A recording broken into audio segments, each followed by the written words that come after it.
The 20th century is reaching its close. If we attempted to determine the phenomena characteristic of this historical era, sport would most certainly occupy a special place.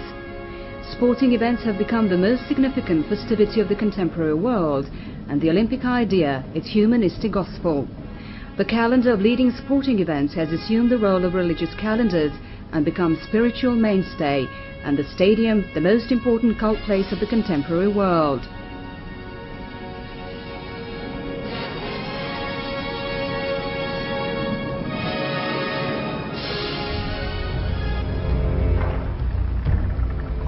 The development of capitalism led to utter trivialization of the Olympic mystery. What took place is precisely what Coubertin was confronted with from the very inception of the Olympic Games. Instead of a church, the Olympic Games became a circus.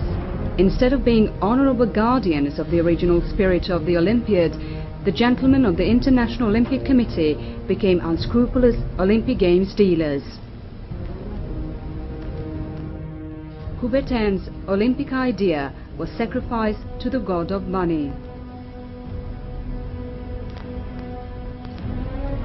The Negroes became attractive power in the development of sports show business and an instrument for reaching strategic objectives of New World Order.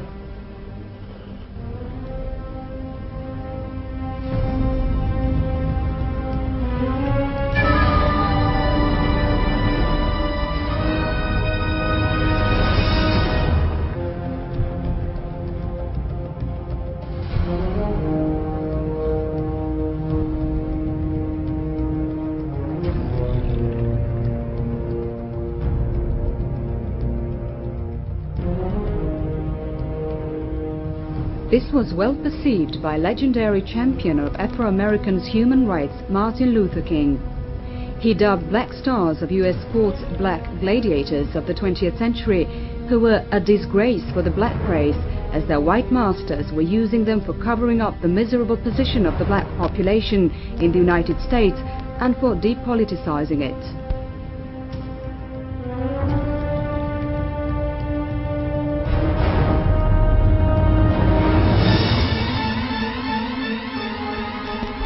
It is better for the Negroes to exterminate one another in arenas than to fight for their rights in the street, is the motto a New York police chief was guided by at the beginning of the 20th century when he spoke in favor of opening boxer halls in the Negro ghettos of New York.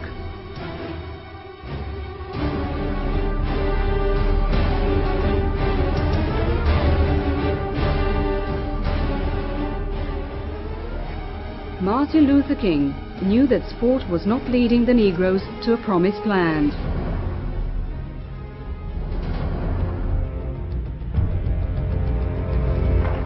Black Africa, in which tens of millions of children die of hunger and sickness, has become the chief reservation from which American and European clubs are recruiting Olympic slaves.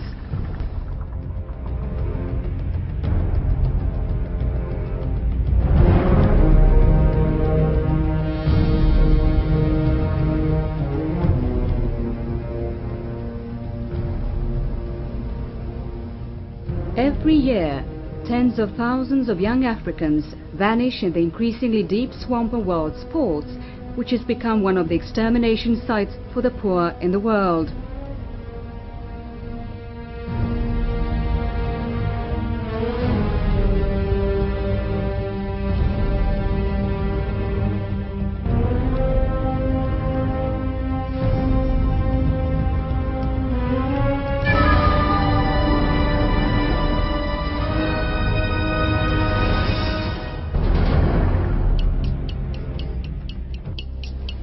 Not only is sport a form of dehumanization, but also a transparent form of denaturalization of man.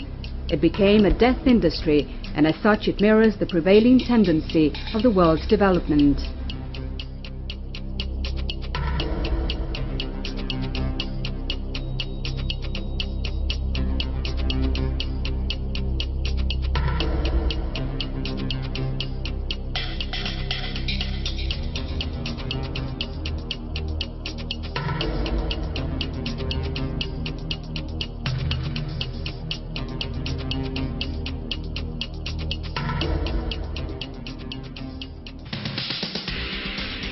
The ever-widening gap between men's biological potentials and the requests posed by capitalist progress has become the generator of an increasingly monstrous destruction of the body and mind. Athletes become contemporary Frankensteins.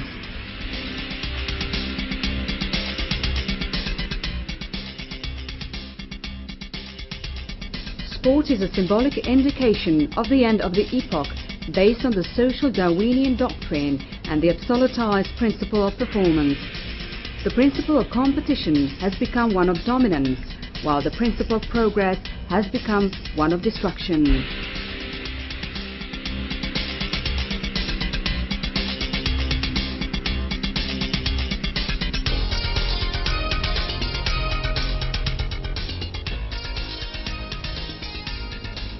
It is not the visionary spirit, but rather one of apocalypse that dominates sports grounds.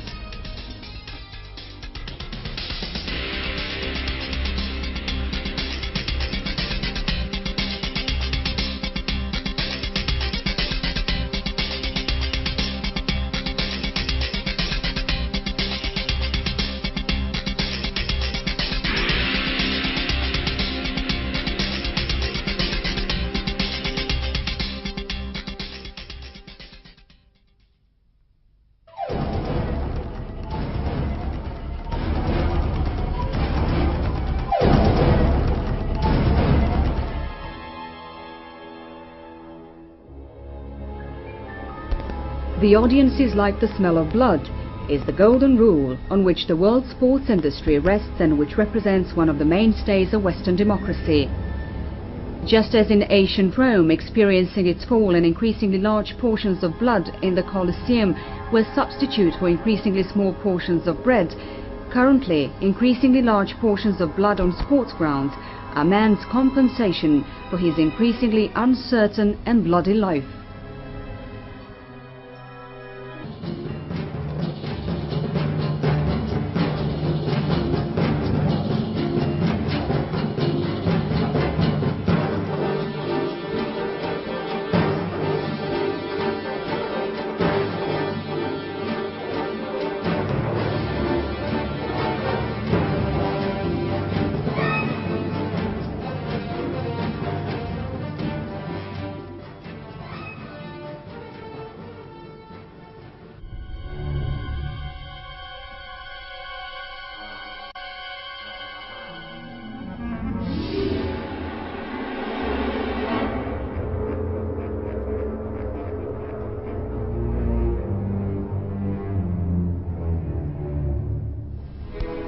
Stadiums have become modern concentration camps in which the freedom-loving dignity of young people is crushed and hordes of barbarians created.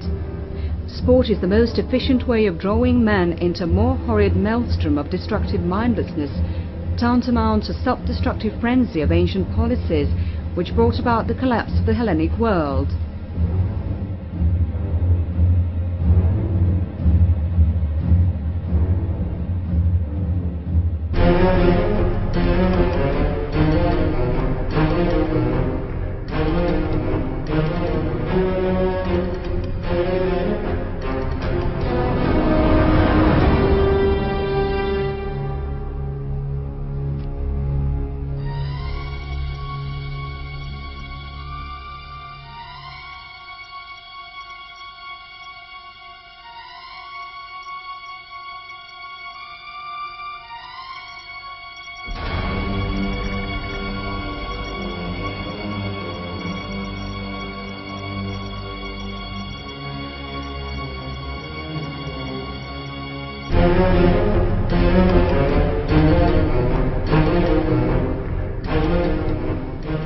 Sport has evolved from an ideology of emerging and developing capitalist society to an ideology of capitalist society in decline whose accumulated destructive power threatens to crush humankind.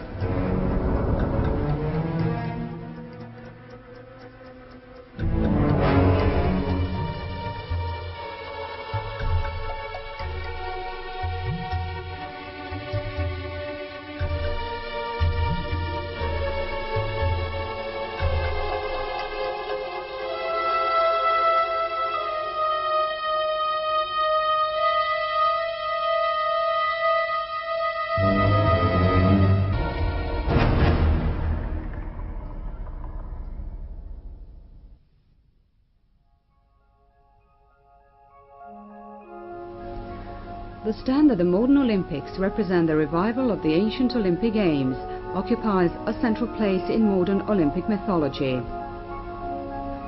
Pursuant to it, Pierre de Coubertin was granted the title of revivalist. Coubertin's attitude towards Hellenic civilization was identical to that of European colonial invaders towards ancient civilizations. Unlike those who looted material riches, Coubertin looted ancient spiritual heritage, which has its genuine value only in the framework of the civilization it was created in. The very usage of the term Olympic Games represents desecration of ancient culture. Coubertin uses the term not because he was inspired by ancient spiritual heritage, but because it seemed to him of festive character.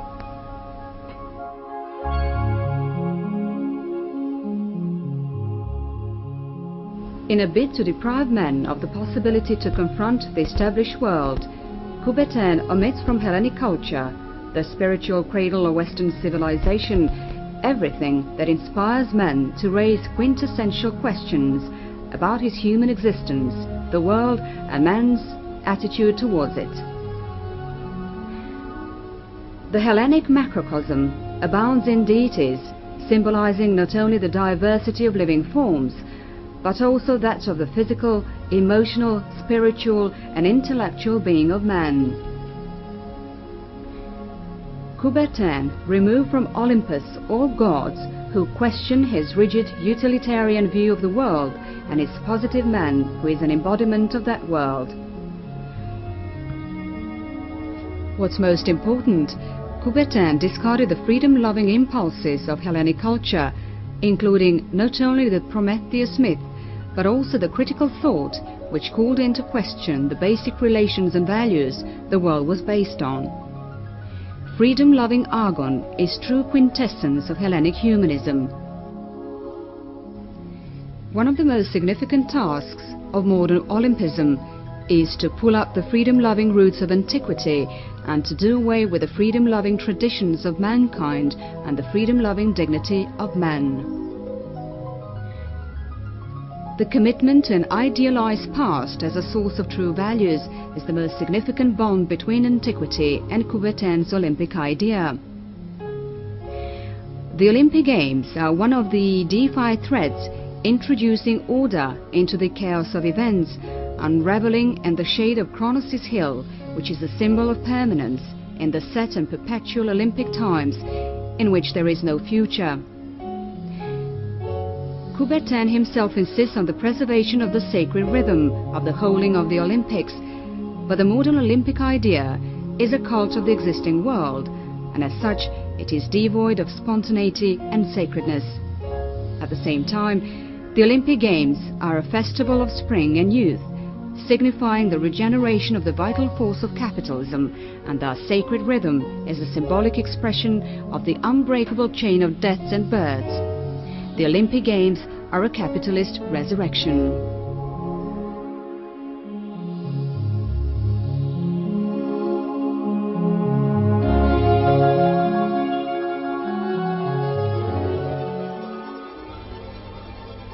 Guided by Kant's positivist philosophy, an idea of a Western committee, which is to transform positivist philosophy into a religion of mankind, Coubertin endeavors to establish a new church with the Olympic clergy, new dogmatic theology, myths and cult. Coubertin himself says the following about it: "For me, sport represents a religion with a church, dogmas, a cult, but particularly with religious feeling." Coubertin proclaimed the Olympic idea supreme and the only right religion of the modern era, and himself supreme priest of modern paganism. The seat of the International Olympic Committee becomes a new Vatican. The Olympic calendar assumes the role of the Christian calendar, and the Olympic Games become the chief form expressing perpetuity and boundaries of capitalist times. The spectacular Olympic ceremony becomes a mythological image of a happy world at the moment of its devoutness to the spirit governing the world. Going to stadium becomes a substitute for going to church. Physical exercises and athletic competitions become a substitute for ascetic life and Christian prayers, and the rite devoted to the creation of the cult of the existing world.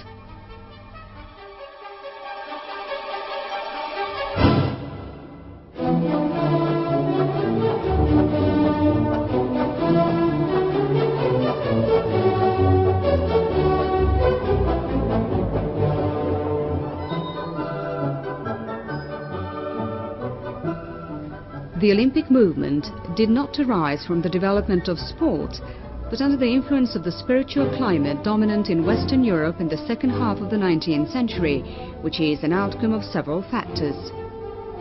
At issue here is primarily the Industrial Revolution, which began in the 18th century and reached its peak at the end of the 19th century.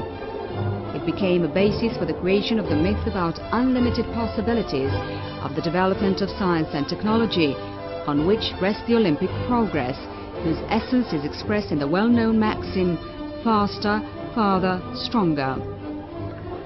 Then of the advancement of monopolistic capitalism and institutionalization of the new centers of economic and political power, endeavoring to place the entire society in the service of its interests for good.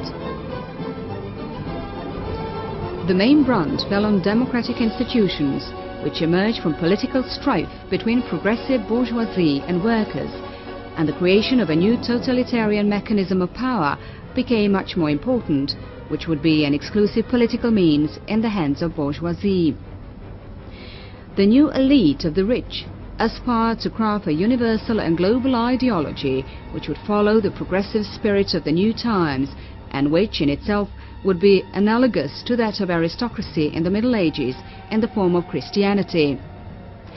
With the institutionalization of sport at the end of the 19th century, a mechanism was devised which was to become the principal ideological club for the establishment of order in people's heads by destroying their critical and reformatory conscience and fashioning the character of a loyal and usable minion.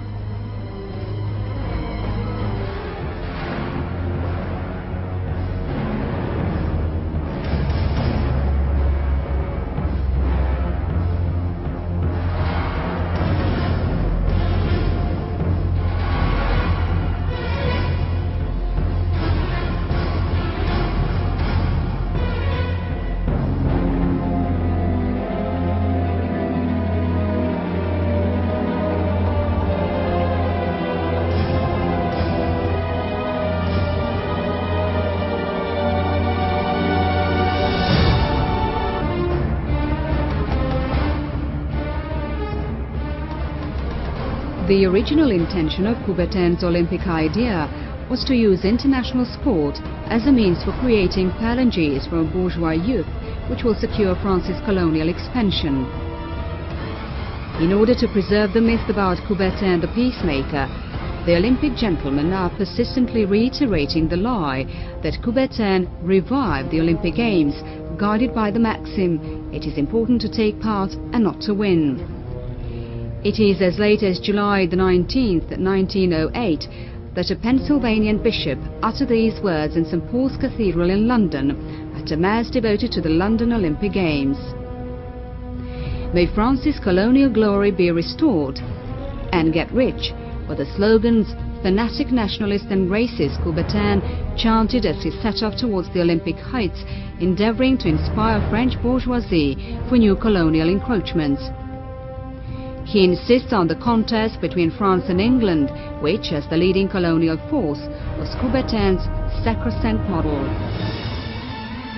The ultimate goal of the peacetime competition on the sports ground is spiritual integration of the mightiest states of Western Europe for the purpose of a more successful colonial expansion.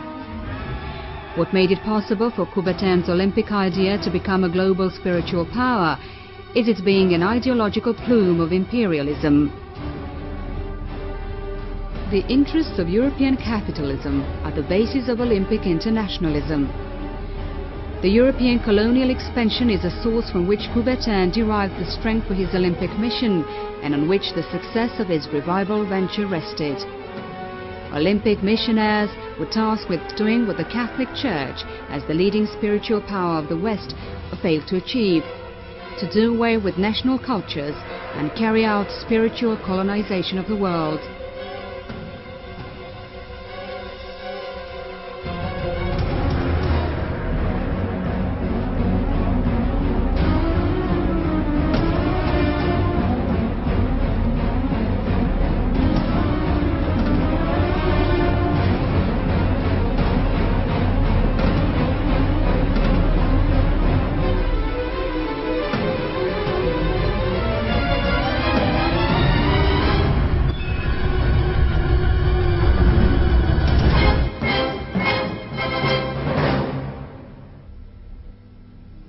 Coubertin's visit to the grave of Thomas Arnold, an English reformer, in Rugby was symbolical. It was a pilgrimage to the original spirit of the colonial power of Victorian England, whose originator was Arnold himself. The dream of the conquest of the world by the ruling race embodied in European bourgeoisie is the vision which Coubertin would fanatically follow until his death, and whose fulfillment he would entrust to the Nazis.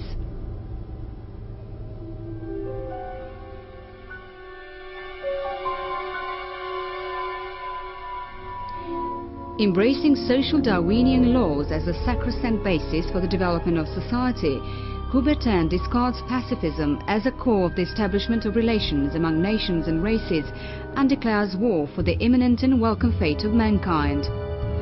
The modern Olympic Games are not conceived as a festivity devoted to peace, but as a sacred truce during which the hostile sides would temporarily lay down arms to demonstrate their unconditional subservience to the bellicose spirit which rules the world.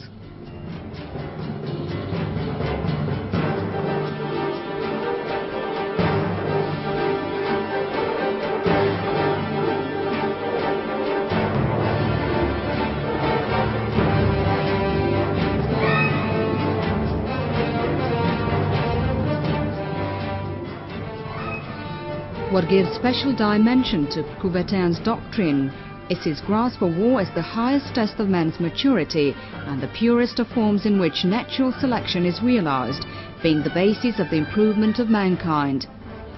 The bringing up of youth in a pacifist spirit constitutes an obstacle to evolution and progress, and as such it represents the worst of crimes. Coubertin despises man's love of men, but extols man's love of arms, symbolizing the ruling death-dealing power and men's unconditional submission to the power. What is the cross for a Christian? That is the sword for Coubertin. That no exaggeration is at issue is testified to by the following pacifist view of Coubertin's, published in the official Olympic newspaper Revue Olympique in 1913. Contact with arms renders a young boy man. A wonderful tradition established by the Germans, from which every chivalry originates. The ability and readiness to kill a man is, according to Coubertin, the supreme human value. It is in this stand that the essence of Olympic pacifism is expressed.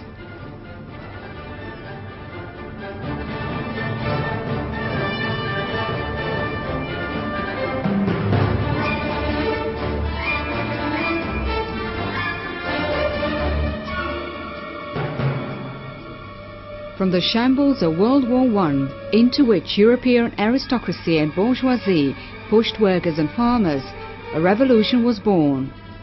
First in Russia,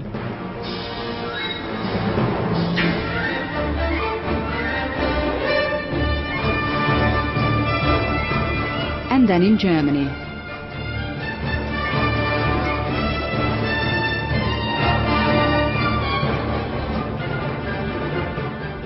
Concerned about the survival of capitalism, Coubertin writes the following: Gymnastics and sports clubs have become the best propaganda instrument. Their present-day duty is to place themselves in the service of masses.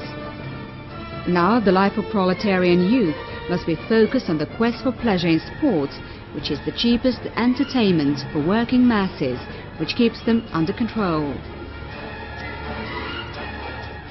The principal task of the Olympic Games held in Antwerp, Paris and Amsterdam is to stabilize the state of affairs in the West and make it possible for the ruling regime to retain power.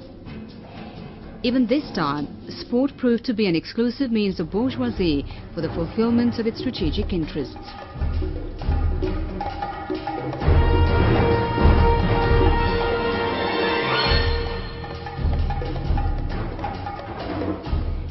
The Olympic Games of 1932, held in Los Angeles, were a spectacular smokescreen of Hollywood type, which was to cover up the horrible consequences of the big economic crisis and to preserve the myth of America as a promised land.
In Germany, the big economic crisis brought to power fascism, the iron fist of capitalism, whereby the ruling oligarchy attempted to deal with the workers' movement and secure new colonies for Germany. Coubertin does not conceal his enthusiasm for Hitler. He brands Hitler one of the greatest architects of the modern era, as he sees in him the symbol of the totalitarian power of the ruling race, which is capable of conquering the world.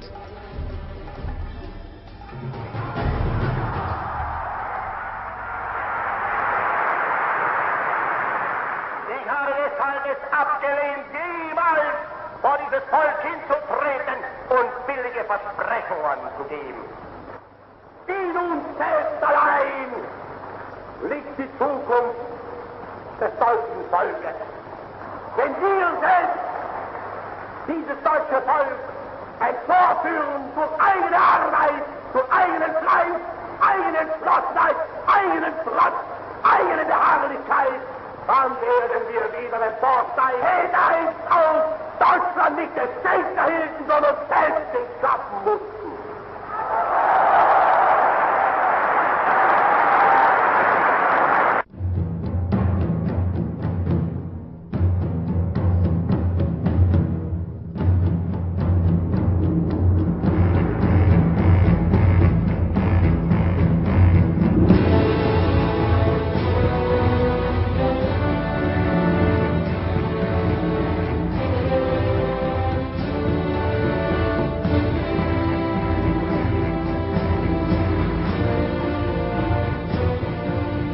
Coubertin, the internationalist, was an ardent opponent to mixing the white with colored races, as, according to him, this leads to its degeneration.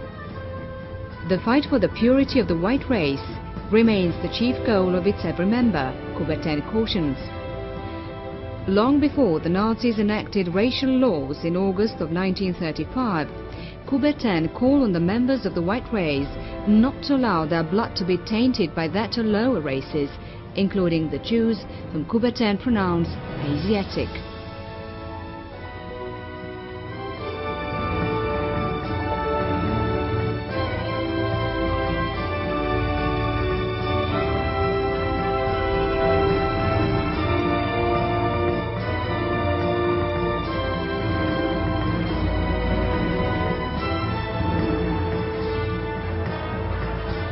For Coubertin, the Nazi Olympic Games of 1936 were the crown of his Olympic idea. He was particularly thrilled with the ceremony of carrying the Olympic torch from ancient Olympia to Berlin, which was to demonstrate that Nazi Germany was the direct upholder of Hellenic civilization.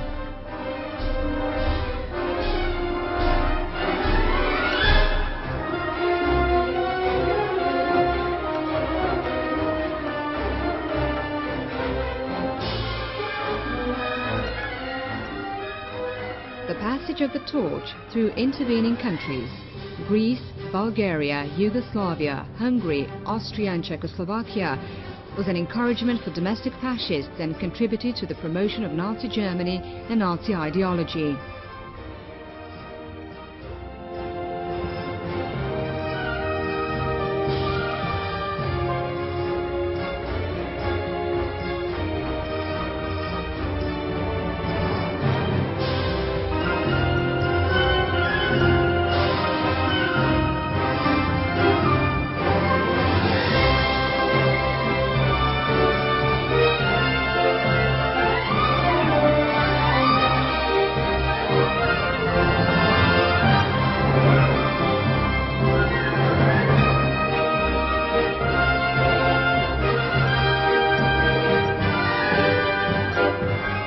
The bridge of friendship between nations, which the bearers of the Nazi torch built, was in effect the avenue of death which the German army was soon to take with the intention of crushing the Balkan nations.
verkünde die Spiele von Berlin zur Feier der 11. Olympiade neuer Zeitrechnung als eröffnet.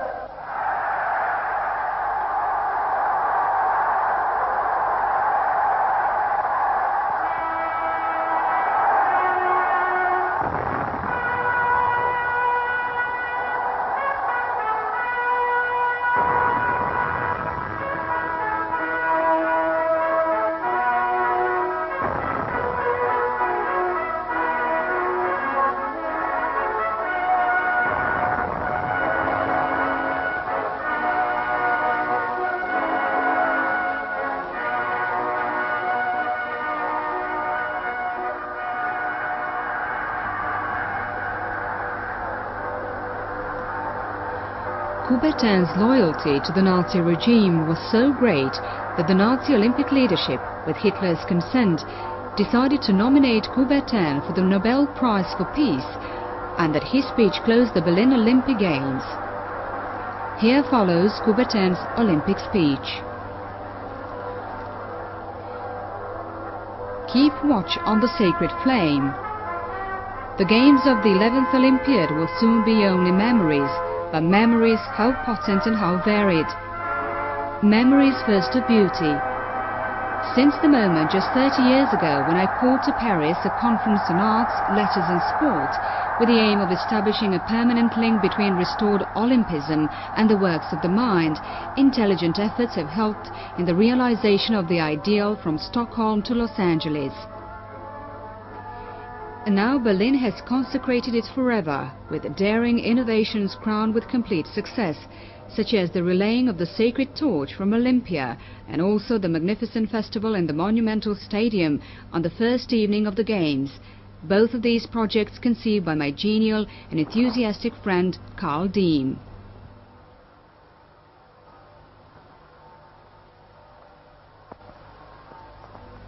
Memories of courage.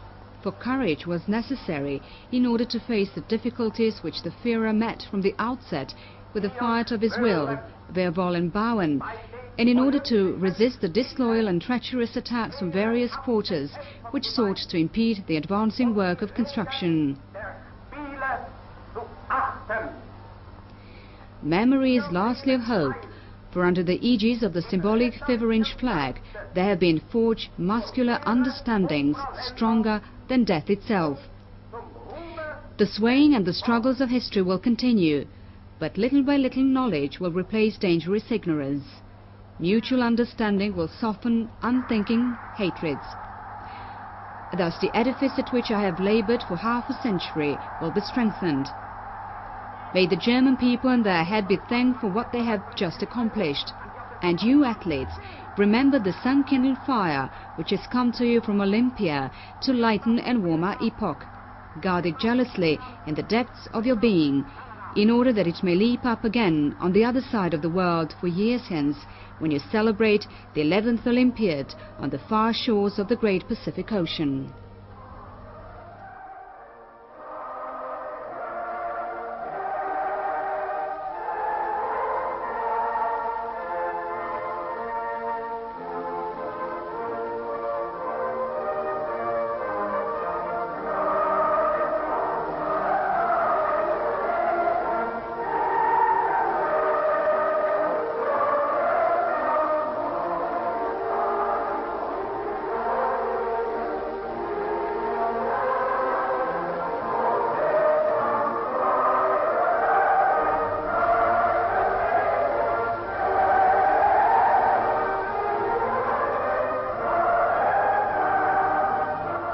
As the bell of peace echoed and Olympic flags were hoisted in Berlin, German and Italian bombers were reducing Spain to rubble.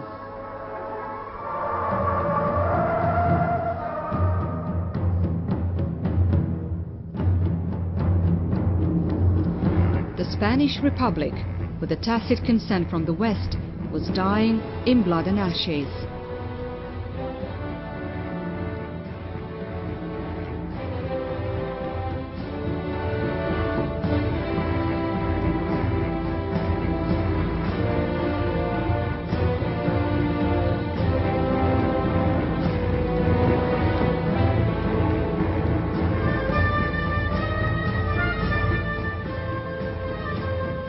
After the Berlin Olympics, Coubertin said the following: "What, the games are perverse? The Olympic idea was sacrificed to propaganda? That is absolutely untrue. The magnificent success of the Berlin Games was fully in the service of the Olympic idea." That Coubertin's Olympic idea and Nazi ideology were closely linked is testified to by Coubertin's letter to Hitler of March 17, 1937, in which Coubertin expressed his most profound gratitude for the understanding the Nazis showed for his work as an educator.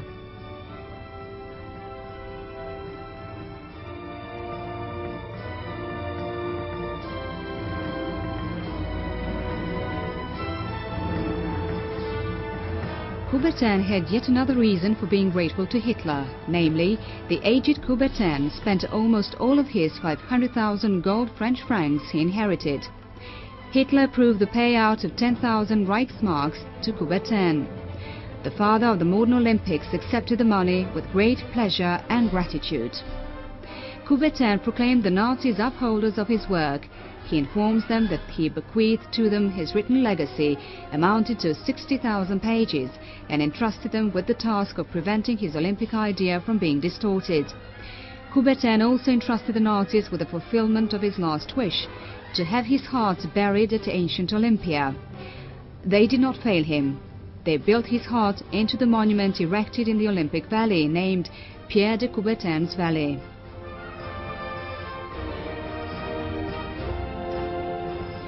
The attitude towards Nazi Germany of the gentleman from the International Olympic Committee was the same as that of their spiritual father Coubertin. His successor at the post of the President of the International Olympic Committee, Belgian Count by Latour, was the most prominent supporter of the Nazi idea to have the Olympic Games transferred to New Germany forever. Even his successor, Siegfried Edström, a Swede, did not conceal his enthusiasm for Nazism. In 1952, US industrialist Avery Brundage was appointed president of the International Olympic Committee.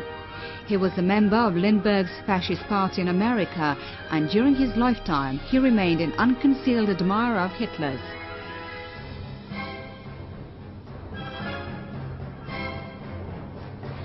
Using his influence in America, Brundage saved a member of the IOC, a war criminal, a former SA Obergruppenführer, Karl von Halt, from well-deserved punishment. In 1951, he became chairman of the Western German Olympic Committee, and in 1957, member of the Executive Committee of the IOC.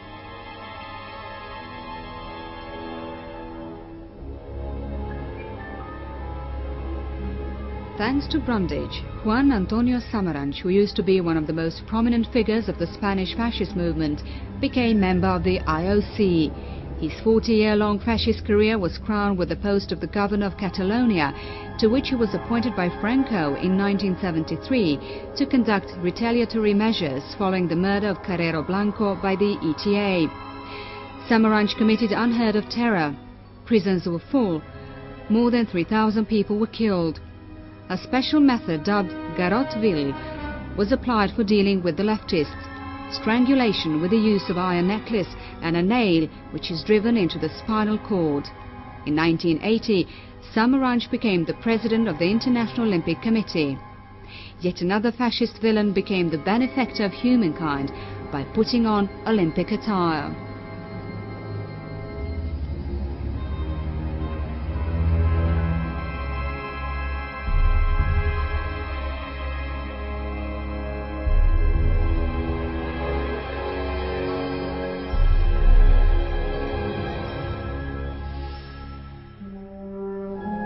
At the Olympic Games, Hitler said the following: "The Olympic flame must never be extinguished," and went down in Olympic history. He was the true winner of the Berlin Games. The entire nation paid its respect to him and offered him support for setting off eastwards. Money was coming from all sides. Armament plants operated at full capacity. The Jews, Slavs and Roma were to face the same fate met by the North American Indians.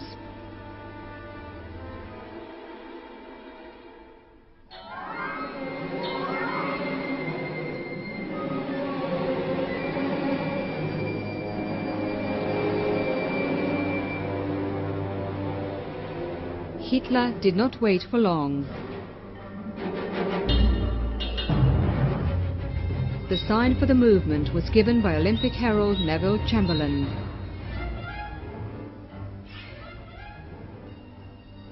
The Olympic torch set off towards the east.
The Americans took over the Olympic torch from the Nazis.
torch arrived in Korea.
The torch was carried by Lyndon Johnson.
The Olympic torch was taken over by Bill Clinton.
The Olympic flame must never be extinguished.